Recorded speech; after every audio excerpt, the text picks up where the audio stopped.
Заманауи әлемде компьютер жаңалықтарды оқитын және бухгалтерияны жүргізетін құрал болудан қалды. Еліміздің шалғай елді мекендеріне интернеттің жеткізілуінің арқасында компьютер халықтың өмірін едәуір жеңілдетті. Мұның барлығы онлайн режимінде көрсетілетін қызметтердің кең спектрінің пайда болғандығынан жүзеге асып отыр. Бүгін біз мемлекеттік органдар мен басқа да ұйымдардың кәсіпкерлерге көрсететін қызметтеріне шолу жасаймыз.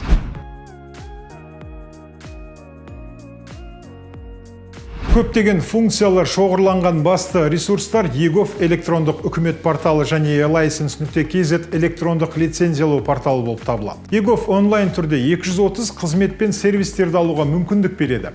Сіз кәсіпкер ретінде тіркелген заңды тұлға туралы анықтаманы ала аласыз, мүлікті кепіл ретінде тіркеп, жарғының телнұсқасын беруді және тағы да ондаған пайдалы қызметтерді сұрай аласыз.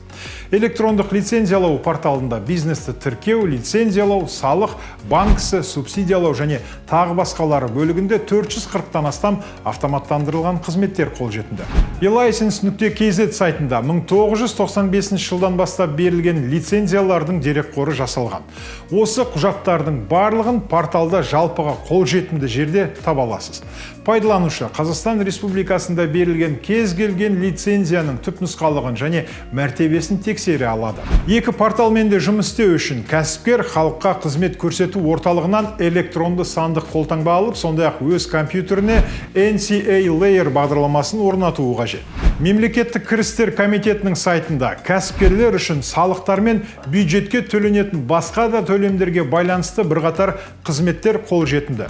Кәсіпкер өзінің салық органдар алдындағы ағымдағы берешегі туралы ақпаратты біле алады. Контрагенттерді адалдыққа тексеріп, салық декларациясын онлайн толтыра отырып тапсыра алады. Жеке кабинетке кіру үшін электрондық сандық қолтаңба қажет.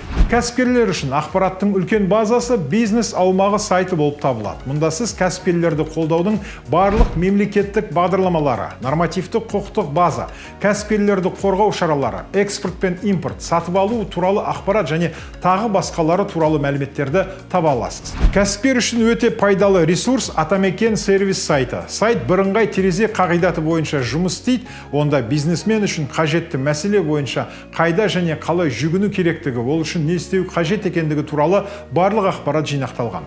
Ресурстар мен анықтамалық ақпаратқа нақты сілтемелер бар.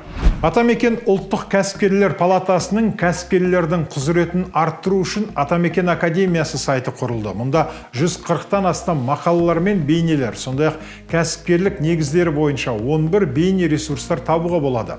Іс-шаралар бөлімінде кәсіпкерлер үшін пайдалы алдағы және өткен оқиғалардың күнтізбесі бар. Барлық оқыту ресурстары тіркеу рәсімінен кейін тегін беріледі. Атамекен ұлттық кәсіпкерлер палатасы құрған тағы бір сервис бизнес-навигатор сайты. Сайтта әр өңірде кәсіпкерлікті дамыту мүмкіндіктері туралы пайдалы ақпарат берілген. Өңірлік карта кәсіпкерге мынадай сұрақтарға жауап алуға мүмкіндік береді. Өңір немен маманданады? Өңірде не өндіру керек? Негізгі нарықтың сұранысы қандай? Өңір кәсіпкерлері қандай қиындықтарды бастан кешуде? Мемлекеттік қызметтер мен қаржылық емес қолдаудан басқа қазақстандық кәсіпкерлер өз үйінде компьютермен отырып қаржыландыруға өтінім бере алады. Мысалы, Қазагро холдингінің еншілес ұйымдары өз сайттарында онлайн режимінде несиеге өтінім беру мүмкіндігін қарастырған. Сондай-ақ Қазагро бірыңғай порталы бар. Онда қажетті бағдарламаны таңдауға, құжаттарды тіркеуге және өтінім жіберуге болады. Сізге өтініміңіздің мәртебесін қадағалауға болатын талон беріледі. Егер сіз мемлекеттік сатып алуға қатысатын болсаңыз, онда сіз үшін мемлекеттік сатып алудың бірыңғай порталы пайдалы болады. Мұнда сіз мемлекеттік органдар өткізетін барлық сатып алулар туралы ақпаратты таба аласыз.